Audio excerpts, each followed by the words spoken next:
నేనసలు కవర్ని ఓపెన్ చేసి చూడలేదత్తయ్య. అందులో చెక్ ఉంటే 100 నోట్ ఎలా వస్తుంది?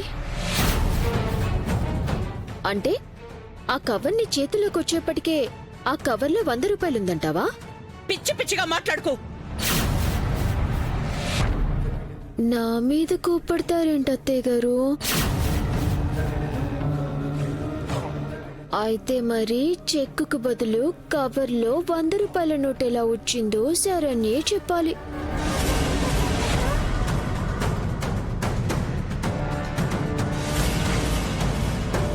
కానీ అక్క, ఎలా జరిగిందో నాకు తెలియదు.